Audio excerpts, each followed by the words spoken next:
Welcome to Maine, we're stretched to the bone. Prices keep rising, the paycheck stays prone. Inflation keeps knocking, won't leave us alone.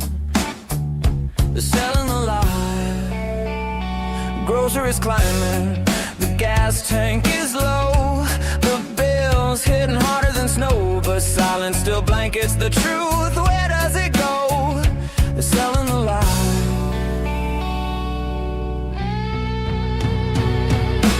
Housing is gridlocked from Portland to the county. Workers commute far past what feels soundly. Talk of solution comes yearly, not loudly. They're selling the lie. They're selling the lie.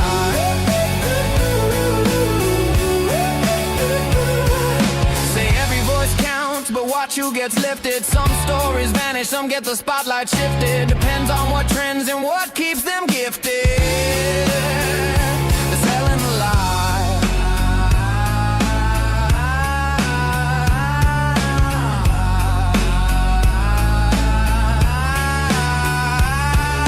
I won't believe them, I wanna believe, but truth's always stuck in between. Static and spin, drown the signal again. Nothing is what it seems. I wanna believe you, but every headline turns daylight into redesigned skies. Facts get twisted, context missing.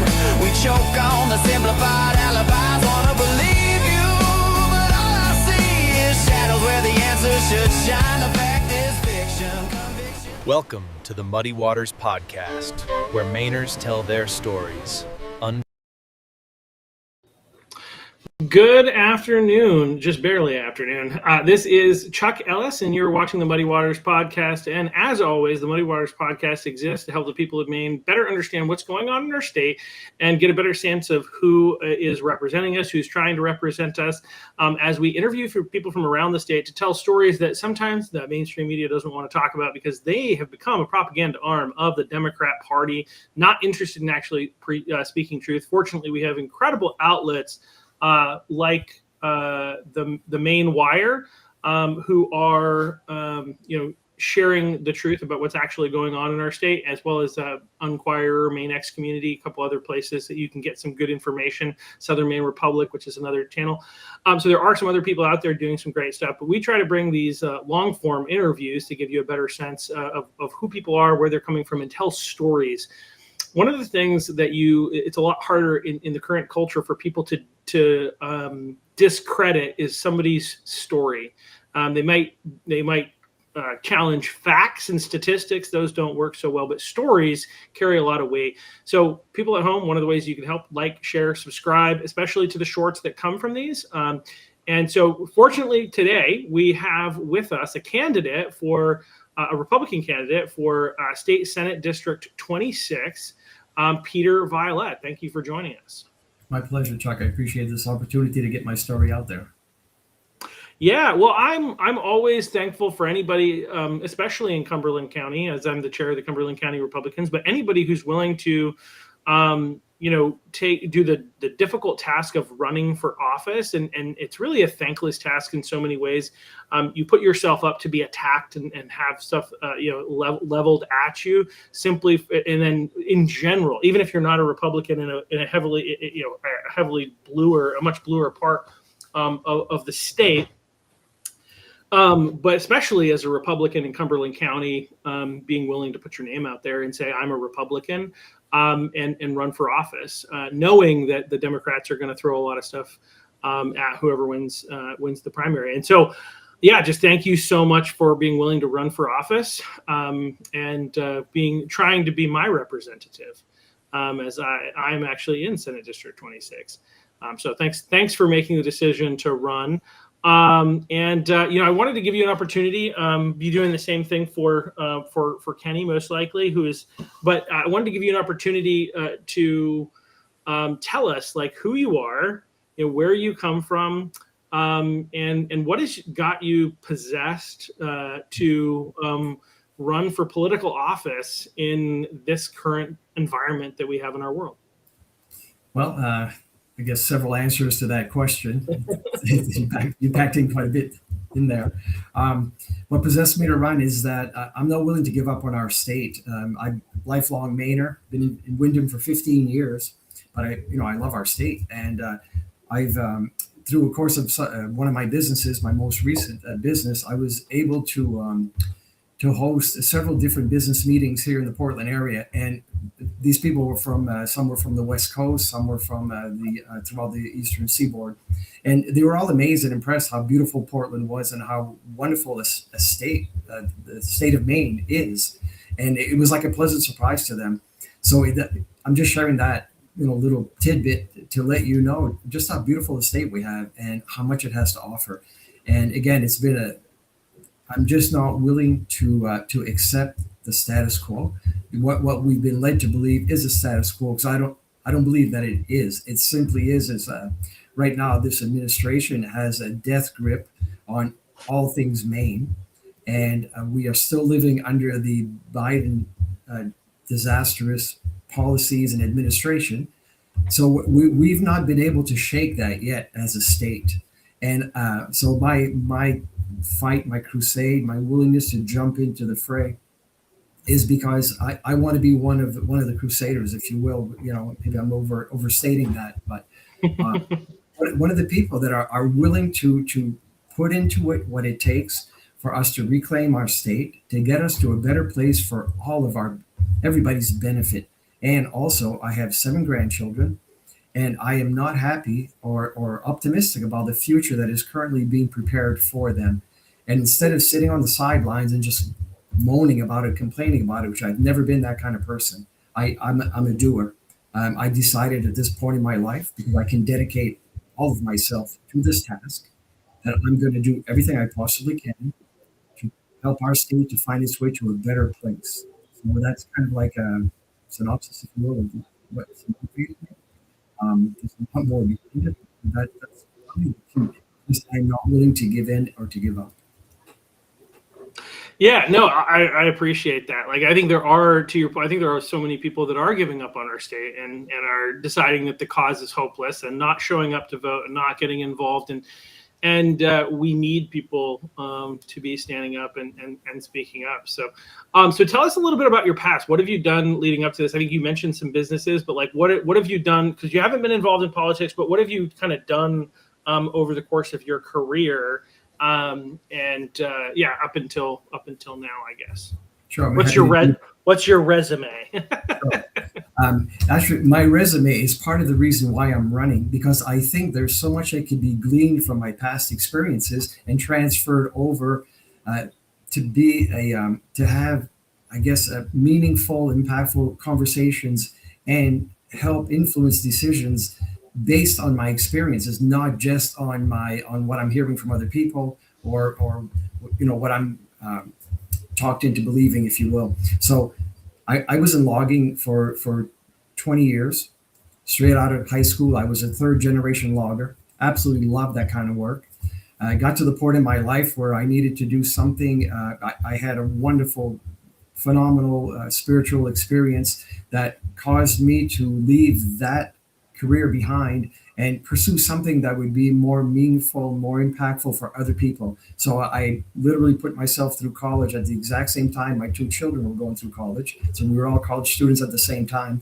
I'm sure I was the one who was working the hardest at it, having been out of school for so many years. I was in my mid-40s or early 40s. So I went on to get a master's degree in social work, and I became a social work, mental health therapist. So again, the starting point is my logging career. So I have some insight into our legacy industries, how those work, and maybe ways that we can improve those and really capitalize on what we already have instead of trying to invent new industries. Let's be sure that we're getting everything that we can out of the ones that we have and the ones that have always been our mainstay here in Maine. Then as a social worker, I got to work within or under the umbrella of DHHS. And I actually worked with, I related a story recently about a foster care child that I saw for over a year and a half. And I got to understand what that 9-year-old boy was up against. and how the world was so difficult for him to try to understand and to try to be a part of, and how much his foster mom was drowning trying to care for him, trying to give him the best that she could. So I haven't just heard about the problems within the foster care system. I've actually was involved with it. So again, when all of the, we all agree that's been a big part of the conversation recently, and we can all agree that the Bill Diamond's law, we call it Bill Diamond's law, the LD 555, I believe, which is to carve out a part of the foster care system out of the DHHS system, because it's just too complicated. We cannot do the job that we want to, that we need to protect our kids in foster care without that happening first. But once that's happened, that's only the starting point. So I can bring some insight as to what needs to happen next. So when we have committee hearings and that sort of thing, I won't be just learning or hearing things for the very first time. I'll be able to ask insightful, meaningful questions and also give some feedback. Then once I did that for a short time, then I moved to Southern Maine and became involved in providing in-home care to seniors. So I formed an agency. It was a franchise that we would have our caregivers go into the homes of seniors to help them to age with dignity and as much grace and convenience as possible. We served people all over Southern Maine. I was based out of Scarborough. And I employed, at the height of it, when I started that business, I moved down here and I didn't know a soul. And I really didn't. I was just given a bunch of binders and say, here you go, this is how you do it. So I had to not only become a known entity within the community, but I had to also get people to trust me, because they were asking me or depending on me to take good care of their parent, their relative, a senior that they cared very much about. So I started that business from scratch.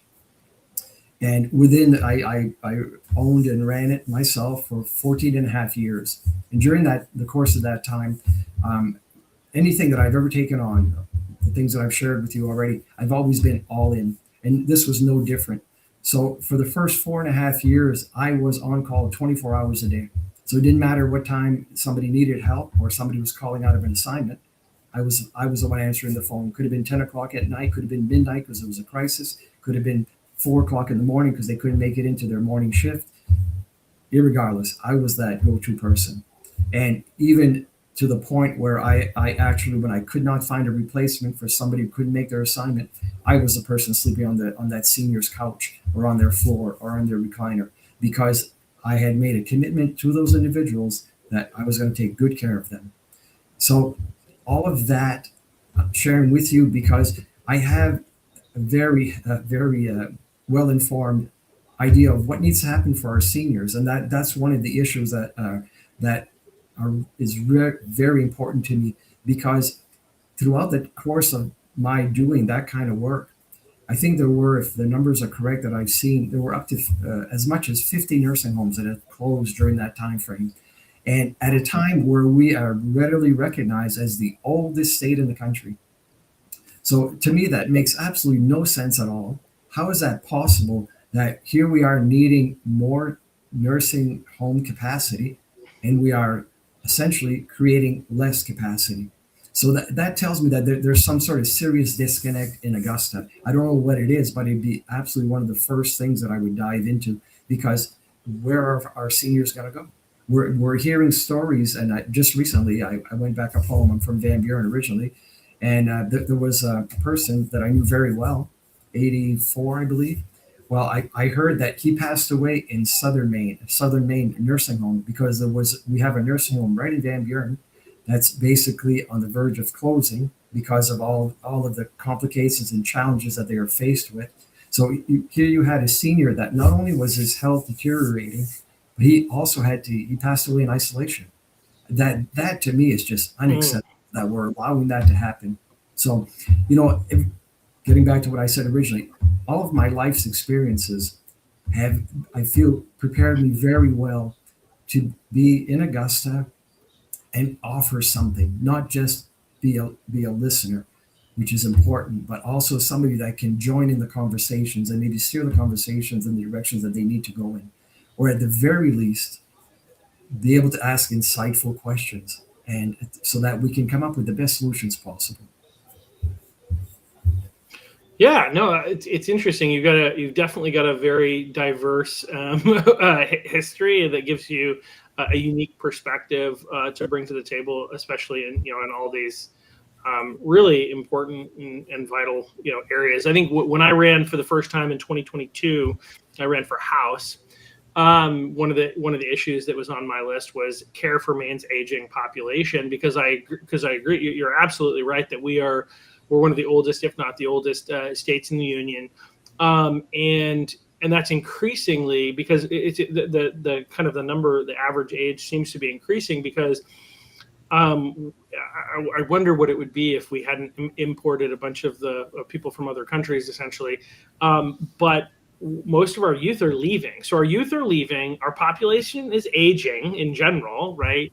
And we're in this position. And I'd heard, and I don't know if it's true, but this is something that whoever gets up there hopefully can dig into a little bit more, that part of the reason that these nursing homes were closing, that were being reported, was that the reimbursement rates weren't high enough for them to be able to hire staff and hire and maintain staff for obviously the really important job of caring for elderly seniors. But whatever it is, we need to figure that out and take care of our seniors. So that's awesome. So that's one of the issues that you're running on. Obviously, you've mentioned a couple other things. What are, like, and if you've already said them, feel free to say them again. Like, what would you say? Like, you have like 3 or 4 like main issues that you're running on as like your issues, or however many you have, and then kind of maybe we can go into some more detail around some of those, and then I have some other fun questions for you.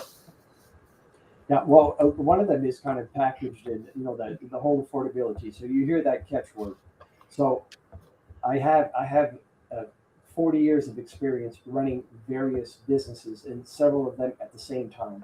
So I think a big, major issue that we have is I think just tremendous financial incompetence in Augusta. So it's not always there's money to work with; it's just being squandered. And one of the big ways is that we need to clean up the corruption, 100%, because it's like we're trying to heat the barn with the doors open. We're taxing our people, and this is a big answer. We've done everything we possibly can to create an unenticing business environment for new businesses to come into the state. We have, I believe that this administration has systematically put things into place where they are dismantling our state one piece at a time, and they're not enticing or encouraging any new business to come into the state. They're doing just the exact opposite with the ludicrous electrical or energy bills, expenses that we have, the regulations. Everything's overregulated. It seems like more regulations is better, is the mindset, and just squandering putting everything on the backs of the people who are living in our state. So it's like we're being penalized to live here, because every time they want to generate money, they increase the taxes. Somehow, some way, that seems to be their source of income, as opposed to trying to get businesses and individuals to move into the state for good reasons. They're doing just the opposite. It's like they closed the doors, and now that they're cannibalizing the rest of us who live here through all of these, the taxation, through the ridiculous energy costs. And it's all coming. You can backtrack and see where this all originated from the clean energy policies that they put into place as soon as Mills got into office. I mean, that has had such a devastating impact on our state. And at the end of the day, it has done absolutely nothing to cure or to fix our problems or get us in a better position as far as our energy costs go. So what's happened by doing all of that, we are encouraging or discouraging our young people to stay in the state, because we are minimizing the opportunities that are here. So what are they doing? They're going to other cities where there are greater opportunities. So everything that we are doing, it's like we are literally in a position that we are imploding as a state. So again, that's where, and I believe there's just lack of either insight or will or accountability, or everything is politically motivated, maybe because what we've been hearing about this everything that's been going on with the fraud and corruption with the home care agencies. I can speak to that because I ran a home care agency at exactly the time that a lot of this corruption was going on. And I remember when I first started, I was struggling to build my business, and I had workers were plentiful. It was just right after the recession, so people were looking for work. And I remember looking at the MaineCare reimbursement rate because I thought, wow, there's a great source of business. I won't have to go hunting for people to use my service. The state will offer me these people, offer me the business. And I looked at it, and the reimbursement rate didn't make any sense. I said, I can't run my business with what they're paying. It was like $16 an hour or something that they were reimbursing people. And I think the going rate on the private sector was like $20 or $22. So I just couldn't feasibly do that. So fast forward a few years, probably 2016, 2015, something like that. I look at it again. I said, maybe I missed something because I had my counterparts at other states who were doing it, and the reimbursement rate made sense and their businesses were thriving. I took a look at that again, and it was the same answer. Nothing had changed, and it's not anything that I could jump into or take advantage of. So the fact that you have these people coming from different countries at about that same time and establishing themselves as in-home care services and thriving and making millions upon millions of dollars per year, doing something that, for me, did not make any sense. So where was the accountability? Why was nobody looking at that? And how bad did it need to get? Obviously, it needed to get horrifically bad for somebody to finally pay attention. And it's probably through the good work that was done through the Maine Wire that came to light. And so I think it just stinks so bad that they couldn't contain it anymore. But getting back to what I started with, before I went down this tangent, it just shows it's about being financially accountable, wise, and understanding. 2 and 2 has to be 4 if you're going to do something. Again, if we can get to the bottom of that, and clean that out, flush that out, and then we would have to audit probably every program that's going on right now just to figure out where we at, because we are absolutely going to inherit, and I'm optimistic that the Republicans are going to gain control, because how bad do the constituents of the state want it to get before they make a change? It's screaming, please change things. So I'm optimistic that will happen. The group of governors candidates are, again, an amazing, talented group. So I believe we're going to have a very strong candidate once they flush, once we go through the primaries. So it starts with that. Figure out what do we have to work with financially, and then from there we can work our way backwards. What can we afford? What do we need to do? How do we encourage businesses to come into the state? As the reality is, we are competing against 49 other states. So how do we stand out? How do we differentiate ourselves? So again, that kind of thinking needs to be in Augusta, to be asking those questions and to be digging until we come up with an answer. It's not that there's no answer. It's that we haven't found it yet. We just need to look hard enough to find the right answer so that we can all move forward. Yeah, no, I think you also have to be willing to want to find another answer rather than just tax businesses more. I don't know, like the Democrat ideology seems to not be really interested in real solutions, but rather playing politics, obviously. And, one of the things I was saying when I was running is I'm in favor of policies that actually work in reality, not just ones that sound good. Right. So a lot of times, like, they put in bills like nationally, like the Inflation Reduction Act, which 100% without a doubt increased inflation. Right. So it sounds good. Right. I want inflation to be reduced. But in practical reality, that bill actually increased inflation because government spending when they don't have, income, right, means they're printing money, means the costs are going up. And so it actually could not do anything other than increase inflation, and yet it sounded good. But the Democrats don't seem to be really interested in policies that make sense. And one of the questions I wonder sometimes when we talk about the home health agencies and the fact that, like, you were looking at the reimbursements rates as not being good enough, basically, to be able to sustain a business. or worth the investment, we'll say. And I wonder, part of me wonders, like, I'm not in love with more government spending if we can avoid it, right? Like, but there are certain things that the government is going to spend money on. And if we're gonna do that, like, you have to wonder if maybe the problem here is that we're not, the part of what led to fraud in the first place in a lot of these agencies was that there was no way to make it profitable without it.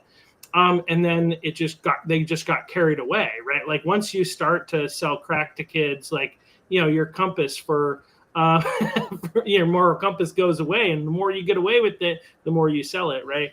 I don't know from personal experience. I've never sold crack to kids, but like, thinking of Breaking Bad, I guess that was meth, but either way, like, the point is, like, I wonder if part of the reason for the corruption that happened in that and the fraud there is related to the fact that you can't make money. It's really challenging to make money, let alone survive, let alone make money in those areas. But obviously, affordability to kind of like is a huge. I mean, we could spend like the entire day kind of walking through, all the issues that are facing Mainers in terms of the affordability issue. And you talked about regulation. I think you're right there. We're very overregulated. That makes it challenging. What would you say? Because like I've gone around and done some, we'll call it networking, but I went to, when Shelley Pingree had her town hall, I went there. And a few of us Republicans showed up, and people were like, "Oh, what are these guys doing here?" Because one of us asked a question, and I had a red hat on. It actually wasn't, a "Make America Great Again" hat. It was a Muddy Waters hat that just happened to be red. I'm Republican, right? But anyway, I think people will just automatically assume that's what it was. But we had some conversations afterwards, and I got together for coffee with this woman, and I kind of used talked about the reality that it's like, we're one of the worst states in the country to open a business and start a business in. And she's like, really? I keep hearing that it's a great place to start a business. Like, what, like, and the business environment is really great. What do you say to that? Or what do you think that she could possibly be talking about? I know that's kind of a one-off. I didn't prepare you for this, but like, what is your response to somebody who says that? Well, again, I'm isn't part of that conversation, so it's hard for me to speak specifically to it. I would have to say that it's somebody that has had no experience trying to own and operate a business here in Maine. There are so many things, so much headwind that you got to go through in order to be successful. I don't know whether, I think it's like 1 in 5 businesses, or it's a small percentage that's successful after 5 years. So and that's probably in a healthy business environment. So to have a good business, you need a population. Whatever business you're into, you're either going to be producing something, or you're going to be consuming. People around you are going to be consuming whatever it is that you're producing. So again, there has to be some vibrancy. But our economies feels like it's based on, depending on the federal government, for as much income as we possibly can, and then after that, if the rest of it is probably the business atmosphere. We should be a bustling economy. We have so much to offer, and our state is so varied in what it can participate in, if you will. But again, we need to. That's why I'm a big proponent that the next governor should be a businessman, because he's going to see opportunities that your mainstream politicians or people that have been immersed in that all their lives are not necessarily going to be aware of. It's not that they're not looking for it, but they simply have not been part of that world. And I think right now we desperately need business people to be in Augusta to start running this state like a business. Because actually, if you stop and think about it, we are essentially now, we've grown to almost a $6 billion business per year. That's an unfortunate statement. But so because of the fact that whoever is going to be running that, and I hope it's a businessman, they're not going to be looking like they would ordinarily to grow their business. They're going to be looking to shrink that business by paying attention to where the money is going, and then using it in a prudent way, a way that is the most beneficial to the people of the state of Maine. That right now it feels like the exact opposite is happening. And again, it's the democratic mindset. And again, I'm sure I'd get yelled at for saying this in a room full of democratic people, but it appears to be let's give away as much as we can to everybody that we possibly can, as often as we possibly can. Well, okay, that's fine and dandy to have a big heart. So I'll give them the benefit of the doubt that that's what it is. But the reality is if you don't have money to give away, it's hard to give it away. And then, because as I said earlier, we end up cannibalizing ourselves, and really feels now that we're almost being preyed upon for being Maine residents. And that's just unacceptable. And I hope that people will come to that reality. The Republicans don't have all the answers, but we definitely have a different path, and a path that, again, how bad do you need for it to get before you start to look in a different direction for some relief? You can complain about the taxation, you can complain about the energy costs, but if you continue to go down the Democratic path, it's only going to get worse. And actually, it's going to be a little bit worse before it gets better, because it's gotten to be so bad. But again, you've got a lot of freedom fighters that are there in Augusta right now, and I thoroughly applaud the Republicans that are there now. We've been being abused and beat on for the last 7.5 years. I'm so grateful for what they're doing. I've gained a new appreciation for what these folks have been going through. So for that lady, it's truly being ill-informed, not having any idea about what that really entails to operate a business and to make it successful. Well, I almost wonder if either she was talking to people who had started these nonprofits that are, that are fraudulently robbing money from the federal government, or whether or not they started businesses that are legal businesses and are operating legally, but are focused on profiting off of nonprofits. It's kind of this like myth that people don't understand is like, yes, nonprofits technically are not supposed to make a profit, though for the record they can. And if they do, the more money they bring in, the more money their employees make. So the CEO is that a publicly traded company or a public company or a private company.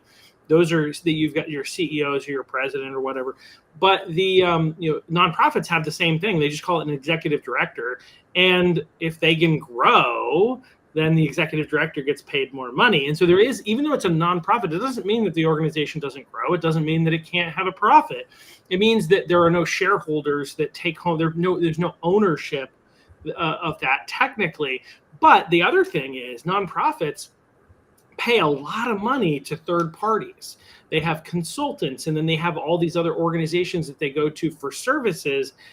And if you start a business that's focused around profiting off of nonprofits, I imagine with the nonprofit environment that we have here in the state right now, I think that's one of the ways. And maybe those are the people that she's talking to, or maybe she just is, ill-informed, or, again, the Democrats. So I would say one of the things I'm fond of saying is that the problems that exist on the Democratic Party also exist in the Republican Party, but they're just much more pronounced in the Democrat Party, right? And so you could make arguments that some Republicans are not being completely honest, right? But like, it just seems like the Democrats are lying. And so like almost all the time that they're opening their mouth, they're lying, or twisting the truth in some way. And maybe that's part of what she's trying to be open and honest, but the people who are, she's getting her information from are being intentionally deceptive with her. Maybe that's part of what's going on. I don't know. But the other comments that you're making about like the hearts of the people, the Democrats, that they want to help people and this, that, and the other thing. I thought of a quote that we've all heard many times, so I probably don't even need to say it, but I will, which is the problem with socialism. And it's really hard to see the difference between the Democrat Party and socialism at this point. They are putting forward at so many levels full-on socialist candidates. That it's almost the same thing at this point. But the problem with socialism, I think this was Margaret Thatcher who said it, is that eventually you run out of other people's money. And so that's kind of the issue. And that's how you talk about, if we allow this to keep going, it'll eventually collapse because you're going to run out of money. You're not going to be able to do the things that you wanted to do. And the end result is much worse than if they had not tried to help the people. But the other thing is, like, if you're a smart CEO and you're coming in and you want to run this state, right? One of the most effective ways to grow tax revenue in the long run is to reduce the taxes in the short run and to reduce regulation, because it allows businesses to grow. It gets that red tape out of the way and encourages investment. So you end up in years down the road, you're going to end up having higher tax revenues and have more money to spend as your government if you enable the businesses to grow by reducing the tax rate. It's counterintuitive, but it actually happens. And so it's smart accounting, even if you wanted to, for instance, grow government spending. But unfortunately, that's not the how the Democrats talk, because businesses making money is somehow evil unless they're nonprofits. Anyway, defrauding the government, and then we must defend them, according to Democrats. All right, so moving on, you can respond to that if you want, or we can move on to one of the other issues that you wanted to focus on. Well, a perfect example of what you're stating is the state of Florida. How many of our people who have had success in their lives, as soon as they cash in their businesses or retire, they live in Florida for six months and a day, right? Because they don't have an income tax, a state income tax over there. So that and look how that state is thriving. It's gangbusters, Yep. and you can tie that also to their COVID response. Because again, going down a little bit of a rabbit hole, but I had a counterpart that owned an in-home care agency in Florida, and while mine got crippled here in the state of Maine during the Nevada shutdown that they put into place, they were thriving. His business was thriving in Florida at the exact same time that mine was completely shut down, or I should say shut down, but crippled, because of the mandates that we had here in this state. So it just shows you the mentality, the difference. And at the end of the day, they were no worse off. It was proven that shutting things down as tightly as they did, all that did was help allow our kids to be further behind in school, creating the problems that we're having today. Again, our seniors being completely isolated from their loved ones at a time when they needed them the most to have them around. How many of our seniors passed away in isolation without being surrounded by their loved ones? That's something that for me is that's inexcusable, absolutely inexcusable. And so again, that's the kind of mindset that we have. It's like this administration is, and I think again, I'm going with a wide brush here, but the Democratic mentality appears to be, you don't need to think, we're going to think for you. You don't need to fend for yourself. We're going to be sure that all your needs are met. How well is that working for us? We have over 400 some odd thousand people receiving MaineCare. Many of them, most of them, I'm sure, are needed and are deserving. But how many tens of thousands of those recipients should be out like the rest of us, working for a day's paycheck? Again, that's something that's another area that I would absolutely advocate for. We need to audit that. Just because somebody's on the system doesn't mean that they have a free pass the rest of their lives. We all know people that are living that way, all of us, in all of our communities. So yeah, well, I would argue that we're robbing people of dignity. How many men who you think actually have pride and feel good about who they are would love to share with the world if they are receiving that kind of assistance and say it proudly, right? Like, that's not, if somebody is in a difficult situation and they need help to get through it, I don't have a problem with there being systems. I don't necessarily think they need to be the government systems, but I don't necessarily disagree and think that we shouldn't have some sort of systems in our society to be able to help those people get through a tough time. But like, we shouldn't, it's robbing their dignity to suggest that they should be on it permanently. And we see the impacts of that. So I don't want to, but like that's where I think one of the things I keep trying to say is the Republican Party is the party of empowerment. We want to empower people through deregulation, like you're talking about, and other avenues to be able to give people dignity and allow them to provide and take care of themselves by having a healthy economy that creates that kind of opportunity. So anyway, we're notorious, Chuck, for disabling people with our good intentions as opposed to enabling them. And I think the enabling part is very, very much underutilized. And we need to have that, to develop that kind of mindset so that we can truly do the good that we desire and intend to do, as opposed to just because whatever, your back hurts, your foot hurts, or whatever, no, that means you can't work anymore. So we're going to park you on the sidelines and let life pass you by. Again, we can do a much better job if we try. Yeah. So what were the other issues? So I think you had mentioned a couple of things. I don't know if these are the things you're majoring on, but affordability, you talked about reforming DHHS.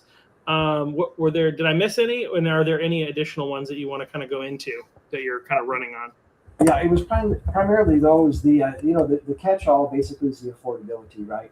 It's I'm hearing, we're all hearing from people how they're worried. I'm talking to people that are worried that they're going to be able to stay in their homes because their taxes, some of them have doubled over the last couple of years, and these are people on fixed incomes, mainly seniors, and their electrical rates, like all of our electrical rates, right, have gone up hundreds of dollars compared to what they were last year.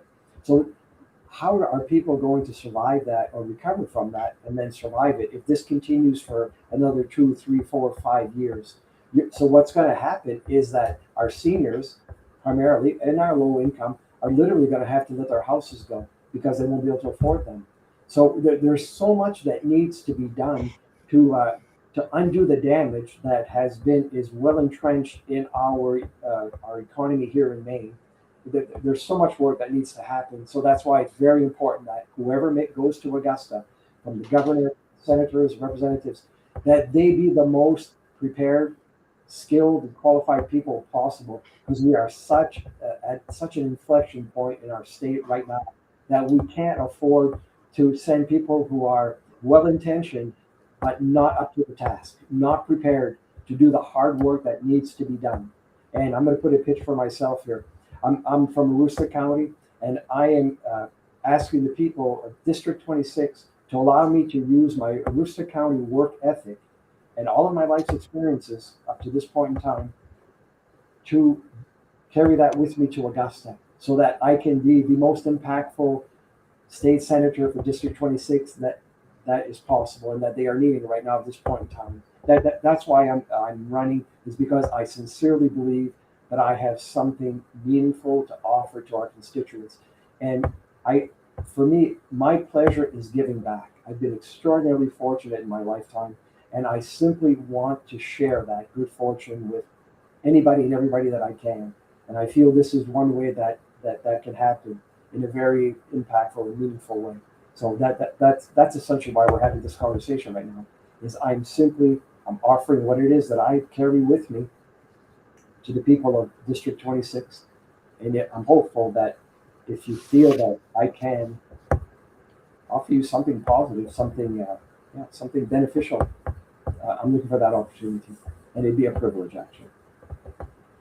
Yeah, well, I appreciate everything that you've shared, and I think obviously we think very alike on a lot of these issues, and so it's good to have another candidate. Obviously, as the Muddy Waters podcast, as well as the chair of the Cumberland County Republican Committee, I don't endorse candidates before the primary, but I appreciate getting to know them and giving people the opportunity to get to know who you are. Obviously, I think we've got two really great candidates, in my opinion, on the Republican side in this district. And, I just, like I said, I appreciate you taking the time to run and do the effort that it takes to get yourself on the ballot and, run for office and go around and do the door to door and all that kind of stuff. It's really, really challenging, having done it myself twice. And so I thank you so much for that. I do have a couple of questions just about issues that are hot topic issues here in the state of Maine, and just where you are with those types of things,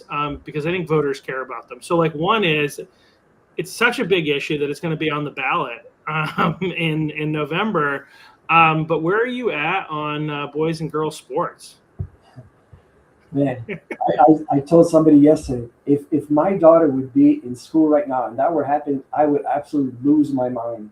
I don't know. I'm usually a reserved person, don't make a lot of noise, but I think I would have made a lot of noise. It's beyond me. It's beyond me how we've gotten to that point. Whoever thinks that's okay, I can't even imagine where they're coming from. Is it that they can't admit that it's not okay? Or again, I'm puzzled. I'm absolutely puzzled that is even something that is part of our daily conversations. And again, it's another example why we need to flush the system in Augusta. That is absurd that we are on, or the administration is on the 20% or the wrong side of this whole issue.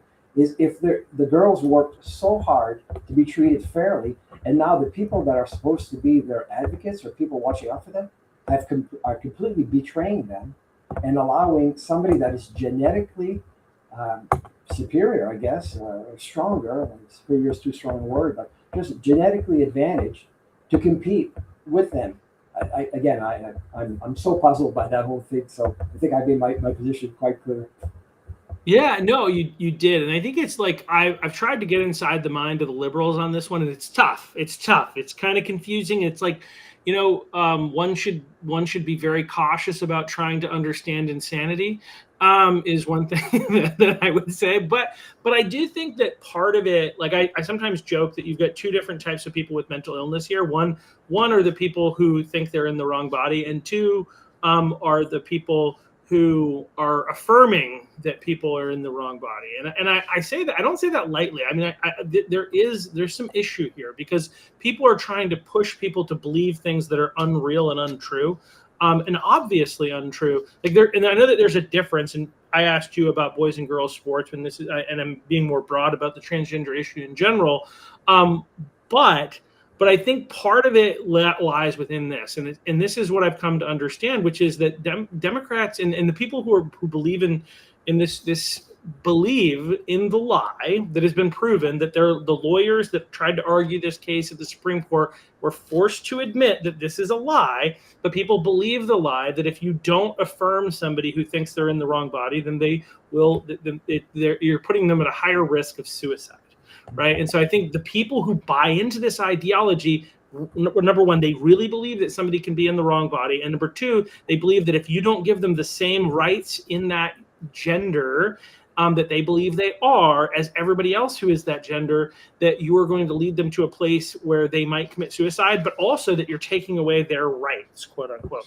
And so that seems to be of the people who bought into it. And then you have the people who know it's not true and are just pushing it for political reasons, as well as, I would say, Planned Parenthood and other organizations like that profit off of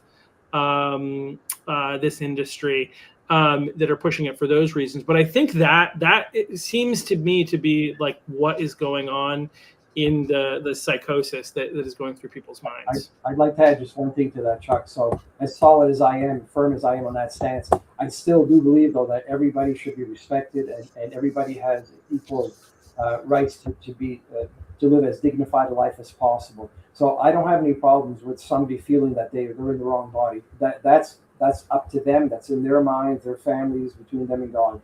I look at it that way. It's simply that you're trying to interject them into an area that they don't belong. They don't have a right to be in just because they feel different or they feel out of place. It's two separate things. So I think we should always respect them. And of course, it's a big discussion to have because you're talking about minors and then you're talking about people who are adults. Different stories for both of them. But I'm still about like we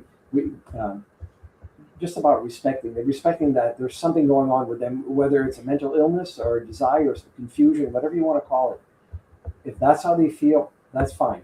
Go with it. It's their prerogative. They want to wear a dress when they should be wearing pants. That's up to them. But is just because that's how they feel doesn't mean that they belong in an area that they don't belong in, which is in girls' sports and in girls' safe places. That the two are separated as far as I'm concerned. They do not go together. Yeah, I think it's really important that you mentioned because one of the most unfortunate things is the backlash that has come against. There are some people that are genuinely, again, I would say confused. Other people are going to have their different, and they think they're in the wrong body, and I feel really bad for them, right? Like I feel bad that they've been put in that position. I don't like the people that are around them, the adults and and the counselors that are encouraging that, but I feel really bad for them. And I think the unfortunate thing is these kids who have been harmed by this, and we see this in the detransition movement, that there are these kids that have realized, oh, this is not real, and I am not this. I actually am my biological sex. That's who I am. And now they're not getting any support and they're being attacked. Which is really fascinating and really scary. But so I feel really bad for these kids, and they are worthy of dignity and respect, even if they hold views and they believe things that I don't believe to be true. We need to be respectful, especially to the children. I have strong words for the adults that are pushing these agendas, but for the children in particular and people who are confused and struggling with this, I'm very. We need to be very compassionate and respectful and whatnot. And I think it's unfortunately some of the kids are getting caught in the crosshairs, and that's not what we should be focused on. Those adults are betraying those children, because most of them are at a point in their lives where life is as confusing as it's going to get for any person as they go through the transition through the adolescent years and the young adulthood. Yeah. And the ones who feel that they're ready to make these kinds of important decisions are really that's a form of child abuse. I'm sorry, I can't say it any other way. That's them promoting their own ideas, their own agendas and ideologies on the backs at the expense of these vulnerable children. So they are actually pariahs in disguise, where they act as advocates for these individuals. They should be ashamed of themselves. Yeah, I wholeheartedly agree. And so to kind of recap, if you had any final thing you would want to share with people, I guess we'll phrase it this way, because there is obviously another candidate. You got a primary.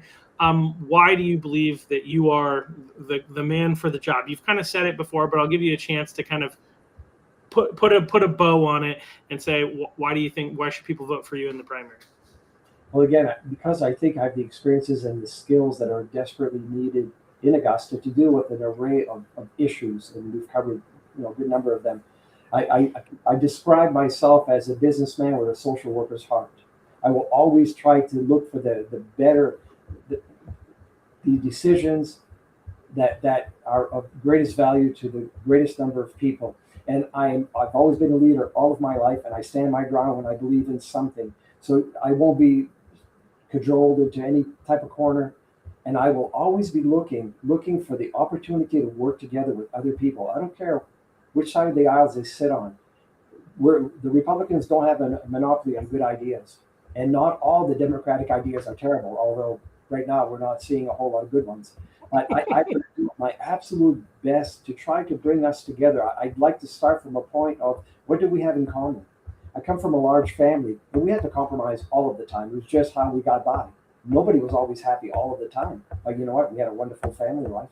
And I believe that, and people might accuse me of being idealistic or simplistic in my thinking. Maybe I am.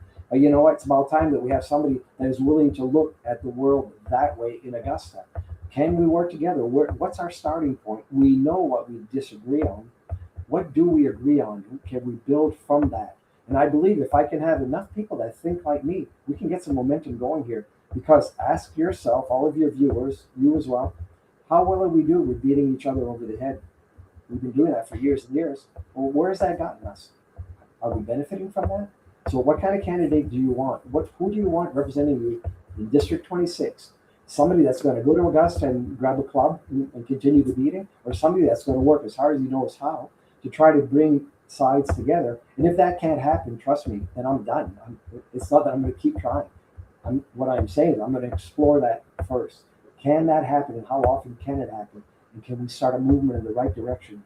So again, all of my life's experiences, I believe, are translatable to what is needed in Augusta. I don't have the magic wand, so I'm not going to make promises that I can't keep. But what I will promise is that I'm going to work as hard as I know how, and I'm going to use every skill available to me. And I'm going to draw from all of my past experiences in numerous industries, numerous situations. So again, I don't know that you'll find a harder working candidate than the one that I'm offering to the constituents of our state, our district. And I am confident that I can beat the Democratic senator right now. I have the confidence, because I shared this with a group recently, because I know myself. When I take something on, I am all in. There is nothing left on the table. So if I can make it past the primary, and again, I will respect whatever the constituents want. I am simply offering myself and my services to our voters. And it's up to them to decide, who do they want in Augusta? What kind of candidate do they want in Augusta? So I think I've laid out as clearly as I know how what I'm offering to our constituents. Now it's up to them to decide. And trust me, I have no qualms about beating Nango in the fall. That is not, and I'm not saying that to be overconfident. I'm simply saying I know how hard I work to make things happen. And I've done it. If you look at my resume, the what I shared with you, nothing has come to me easy. Nothing's been given to me. But when I bite into something, I bite hard. And this is no different. Well, thank you so much for joining us, and thank you again for running for office. A very challenging and difficult thing to do. Being willing to put out there, have an R next to your name publicly, have everybody know where you stand. It's not an easy thing to do here in Cumberland County, in particular, let alone in America today in our crazy world. So I really appreciate you taking the time to come on and tell us who you are, where you come from, and why you're running, as well as what are the issues that are important to you and why you think you're the man for the job. Hopefully maybe at some point down the road we'll have you come back. But yeah, thank you so much. And everybody at home, thank you for watching. Be sure to like, share, subscribe. There are going to be some shorts that come out from this, and we'd encourage you to share that with people. How do we get our message out there when the mainstream media controls the narrative? We have to work extra hard, and we have to get to know our neighbors, our friends, our neighbors, and talk to them about political issues and share truth with them. And this is one of the ways to do that. So thank you all. Also check out muddywaters.us. You can get some great merch. You can get a hat if you want. We've got mugs. We got all kinds of fun stuff. Clear Stream coffee. If you want to drink from the Clear Stream, I mean, the coffee is not clear, it's coffee, right? But like the point is, we're bringing you the truth. So we'd love to have you buy some of that and help support the podcast. But you can also see all the other episodes at muddywaters.us. Check us out. Where can they find you, Peter? They can go to my Facebook page or my website. Facebook page is probably where you'll get to know me the best. And what is that? Peter Violette for Maine State Senate. Peter Violette for Maine State Senate. And then what's your website? Oh, it's Peter Violette. I think the same thing, MaineStateSenate.com. Okay, Peter Violette for MaineStateSenate.com. All right. Well, thank you so much for coming on, and we'll talk to you soon. All right. See you all back here. Next podcast, I think, will be next Monday, where we've got a school board candidate from Leeds, if I'm not mistaken. So check us back out